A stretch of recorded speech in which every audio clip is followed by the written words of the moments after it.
ಎಲ್ಲರಿಗೂ ನಮಸ್ಕಾರ. ನಾನು ನಿಮ್ಮ ಡಾಕ್ಟರ್ ವಿ.ಕೆ. ರಾಮಪ್ರವೀಣ್, ಜನತಾ ಆಯುರ್ವೇದ ಹಾಸನ. ಓಂ ನಮಾಮಿ ಧನ್ವಂತರಿಂ ಆದಿದೇವಂ ಸುರಾಸುರೈರ್ವಂದಿತ ಪಾದಪದ್ಮಂ ಲೋಕೆ ಜರಾರುಗ್ಭಯ ಮೃತ್ಯುನಾಶಂ ಧಾತಾರಮೇಶಂ ವಿವಿಧೌಷಧೀನ ಧನ್ವಂತರಿ ರಮಾನಾಥಂ ಸರ್ವರೋಗ ನಿವಾರಕಂ ಆಯುರ್ವೇದ ಪ್ರವರ್ತಾನಂ ಒಂದೇ ಪೀಯೂಷದಾಯಕಂ. ಸರ್ವೇ ಜನಾಃ ಸುಖಿನೋ ಭವಂತು, ಸರ್ವೇ ಸಂತು ನಿರಾಮಯಃ. ಓಂ ಶಾಂತಿ ಶಾಂತಿ ಶಾಂತಿ.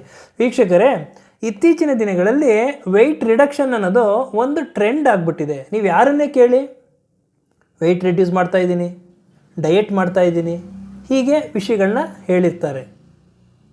ಇದಕ್ಕೆ ಅವರು ಎಷ್ಟೋ ಒಂದು ರೀತಿ ವೆಯ್ಟ್ ರಿಡಕ್ಷನ್ ಹಾಕಿ ಸರ್ಕಸ್ ಮಾಡ್ತಿರ್ತಾರೆ. ನಾವು ಸರಿ ಮಾಡ್ತಾಯಿದ್ದೀವಿ ಅಂತ ತಿಳ್ಕೊಂಡು ಎಷ್ಟೊಂದು ತಪ್ಪು ಕೆಲಸಗಳನ್ನ ಮಾಡ್ತಿರ್ತಾರೆ ಅವರು.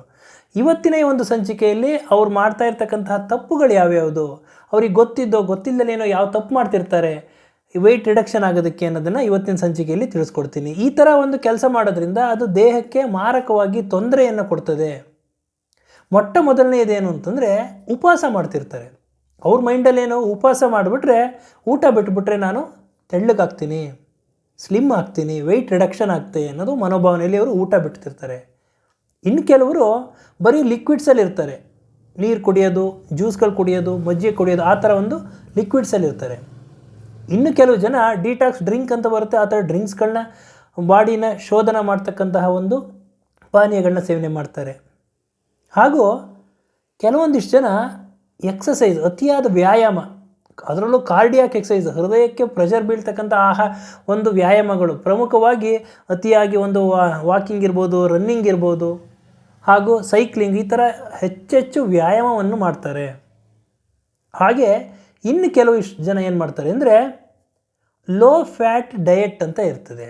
ಅದನ್ನು ಅವರು ಯಾವುದೋ ಒಂದು ನೋಡ್ತಾರೆ, ಆಹಾರ ತಗೋಬೇಕಾದ್ರೆ ಲೋ ಫ್ಯಾಟ್ ಕಡಿಮೆ ಇದೆ, ಅದರಲ್ಲಿ ಕೊಬ್ಬಿನಾಂಶ ಅಂತ ಅದನ್ನು ಹೆಚ್ಚಾಗಿ ತಿಂತಾರೆ. ಇನ್ನೊಂದಿಷ್ಟು ಜನ ಫ್ಯಾಟ್ ಸಾಲ್ಯುಬಲ್ ವೈಟಮಿನ್ ಮಾತ್ರೆಗಳನ್ನ, ಅದರಲ್ಲಿ ಪ್ರಮುಖವಾಗಿ vitamin A, D, E, K, ಈ ಮಾತ್ರೆಗಳನ್ನ ಡಾಕ್ಟರ್ ಪ್ರಿಸ್ಕ್ರಿಪ್ಷನ್ ಇಲ್ಲದೆ ಅತಿಯಾಗಿ ಒಂದು ವೈಟಮಿನ್ ಮಾತ್ರೆಗಳನ್ನ ಸೇವನೆ ಮಾಡ್ತಾರೆ. ಇವೆಲ್ಲದೂ ತಪ್ಪಿನ ಕೆಲಸಗಳು. ಏನಕ್ಕೆ ಅಂದರೆ, ನೀವು ಆಹಾರ ಸೇವನೆ ಮಾಡ್ದಲೇ ಇದ್ದರೆ ನಿಮಗೆ ಪ್ರಮುಖವಾಗಿ ಬೇಕಾಗಿರ್ತಕ್ಕಂಥ ಪೋಷಕಾಂಶಗಳು ದೇಹಕ್ಕೆ ಸಿಗೋದಿಲ್ಲ. ನಮ್ಮ ದೇಹಕ್ಕೆ ಕಾರ್ಬೋಹೈಡ್ರೇಟ್ಸು ಬೇಕು, ಪ್ರೋಟೀನು ಬೇಕು, ಫ್ಯಾಟು ಬೇಕು. ಯಾವ ಪ್ರಮಾಣದಲ್ಲಿ ಬೇಕು ಅನ್ನೋದನ್ನು ನಾವು ತಿಳ್ಕೊಬೇಕು. ನೀವು ಆಹಾರ ಸೇವನೆ ಮಾಡ್ದಲೇ ಇದ್ದರೆ ಫೈಬರ್ ಅಂಶ ಸಿಗೋದಿಲ್ಲ, ನಾರಿನಂಶ ಸಿಗೋದಿಲ್ಲ, ಆಹಾರ ಜೀರ್ಣ ಸರಿಯಾಗಿ ಆಗೋದಿಲ್ಲ, ಪ್ರೋಟೀನ್ ಅಂಶ ಸಿಗೋದಿಲ್ಲ, ಶಕ್ತಿ ಒಂದು ದೇಹಕ್ಕೆ ಒದಗೋದಿಲ್ಲ. ಇನ್ನು ಜ್ಯೂಸ್ಗಳನ್ನ ಕುಡಿತಾರೆ, ಡಿಟಾಕ್ಸ್ ಡ್ರಿಂಕ್ ಅಂತ ಕುಡಿತಾರೆ. ಇದನ್ನು ಕುಡಿಯೋದ್ರಿಂದ ಏನಾಗ್ತದೆ ಅಂದರೆ ಅದರಲ್ಲಿ ಸಕ್ಕರೆ ಅಂಶ ಜಾಸ್ತಿ ಆಗ್ತದೆ, ಇದರಲ್ಲಿ ಪ್ರೋಟೀನ್ ಅಂಶ ಇರೋದಿಲ್ಲ, ಹಾಗೂ ನಾರಿನಂಶ ಇಂದಲೇ ಇರೋದ್ರಿಂದ ಇದು ದೇಹಕ್ಕೆ ಒಂದು ಮಾರಕವಾಗಿ ಪರಿಣಾಮ ಬೀರ್ತದೆ. ಹಾಗೂ ಇದರಲ್ಲಿ ಅತಿಯಾಗಿ ಸೇವನೆ ಮಾಡೋದ್ರಿಂದ ಆಹಾರ ಒಂದು ಡೈಜೆಷನ್ ಸರಿಯಾಗಿ ಆಗೋದಿಲ್ಲ, ಹಾಗೂ ಮೆಟಬಾಲಿಸಮ್ ನಿಧಾನವಾಗ್ತದೆ.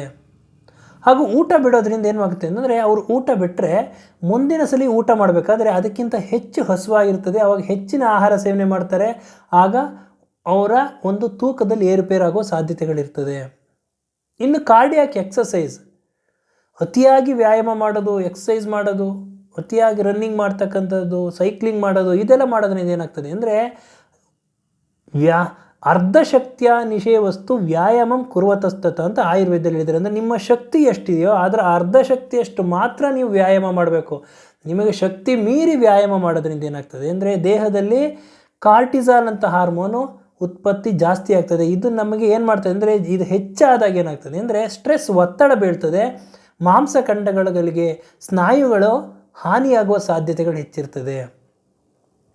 ಇನ್ನು ಕೆಲವೊಬ್ಬರು ಲೋ ಫ್ಯಾಟ್ ಅಂತ ನೋಡ್ಬಿಡ್ತಾರೆ ಯಾವುದೋ ಪ್ಯಾಕೆಟ್ ಮೇಲೆ, ಅದನ್ನು ಮನಸೋ ಹೆಚ್ಚಿ ತಿಂದ್ಬಿಡ್ತಾರೆ. ಆದರೆ ಅದರ ಮೇಲೆ ಲೋ ಫ್ಯಾಟ್ ಅಂತ ಕೊಬ್ಬಿನಂಶ ಕಡಿಮೆ ಇದೆ ಅಂತ ಬರೆದಿದ್ರು ಅದರ ಬದಲು ಸಕ್ಕರೆ ಅಂಶ, ಶುಗರ್ ಜಾಸ್ತಿ ಇರ್ತದೆ, ಅಥವಾ ರೀಫೈನ್ಡ್ ಕಾರ್ಬೋಹೈಡ್ರೇಟ್ಸ್ ಜಾಸ್ತಿ ಇರ್ತದೆ. ಇದು ನಿಮಗೆ ತೂಕವನ್ನು ಹೆಚ್ಚು ಮಾಡ್ತದೆ. ಅವ್ರು ಯಾವ ಕಲ್ಪನೆಯಲ್ಲಿ ತಿಂದಿರ್ತಾರೆ ಅಂದರೆ ಕಡಿಮೆ ಫ್ಯಾಟ್ ಇರ್ತಕ್ಕಂಥ ಆಹಾರನ ತಿಂದಿದ್ದೀನಿ ಅಂತ ಅವ್ರು ಅಂದ್ಕೊಂಡಿದ್ರೆ, ಆದರೆ ಅದನ್ನು ಹೆಚ್ಚು ಸೇವನೆ ಮಾಡೋದ್ರಿಂದ ಅವರ ತೂಕ ಕಡಿಮೆ ಆಗೋದಿಲ್ಲ, ತೂಕ ಜಾಸ್ತಿ ಆಗ್ತದೆ. ಹಾಗೂ ಡಾಕ್ಟ್ರುಗಳ ಒಂದು ಸಲಹೆ ಸೂಚನೆ ಇಲ್ಲದೇ ವೈಟಮಿನ್ ಮಾತ್ರೆಗಳು, ಶಕ್ತಿ ಬರಬೇಕು ನಮಗೆ ಅಂತ ಉದ್ದೇಶದಿಂದ ಮಲ್ಟಿವಿಟಮಿನ್ ಮಾತ್ರೆಗಳನ್ನ ಅತಿ ಹೆಚ್ಚು ಸೇವನೆ ಮಾಡೋದ್ರಿಂದ ಅವರಿಗೆ ಫ್ಯಾಟ್ ಸಾಲ್ಯುಬಲ್ ವೈಟಮಿನ್ಸ್ ಹೆಚ್ಚು ಸೇವನೆ ಮಾಡೋದ್ರಿಂದ ಇದು ಬಾಡಿನಲ್ಲಿ ಫ್ಯಾಟ್ ಶೇಖರಣೆಯಾಗಿ ಇದು ವ್ಯತಿರಿಕ್ತ ಪರಿಣಾಮ ಬೀರ್ತದೆ. ಆದ್ದರಿಂದ ನೀವು ಏನೇ ಮಾಡಬೇಕಾದ್ರೂ ಹತ್ತಿರವಿರ್ತಕ್ಕಂತಹ ತಜ್ಞ ವೈದ್ಯರನ್ನು ಭೇಟಿಯಾಗಿ ನಿಮ್ಮ ಒಂದು ಕಂಪ್ಲೇಂಟ್ಸ್ ಏನಿದೆ, ನಿಮ್ಮ ತೊಂದರೆ ಏನಿದೆ ಅವರಿಗೆ ಸವಿವರವಾಗಿ ತಿಳಿಸಿ ಅವರ ಸೂಕ್ತ ಸಲಹೆ ಸೂಚನೆ ಮೇರೆಗೆ ನೀವು ಮಾತ್ರೆ ಇರಬಹುದು, ಆಹಾರ ವಿಹಾರ ಪದ್ಧತಿ ಇರಬಹುದು, ನಿಮ್ಮ ಡಯಟ್ ಪ್ಲ್ಯಾನ್ ಏನೇನು ಇವನ್ನೆಲ್ಲದನ್ನು ಅವ್ರ ಹತ್ರ ಸರಿಯಾಗಿ ತಿಳ್ಕೊಂಡು ನಂತರ ನೀವು ಅದನ್ನು ಕೆಲಸಗಳನ್ನ ಮಾಡೋದ್ರಿಂದ ನಿಮ್ಮ ತೂಕ ನಿರ್ವಹಣೆಗೆ, ವೆಯ್ಟ್ ಮ್ಯಾನೇಜ್ಮೆಂಟ್ಗೆ ಸರಿಯಾಗ್ತದೆ ಹಾಗೂ ನಿಮ್ಮ ಆರೋಗ್ಯವನ್ನು ಕಾಪಾಡ್ಕೋಬೋದು ಅಂತ ಹೇಳ್ತಾ ಇವತ್ತಿನ ಈ ಒಂದು ಸಂಚಿಕೆಯನ್ನು ಮುಗಿಸ್ತಾ ಇದ್ದೀನಿ.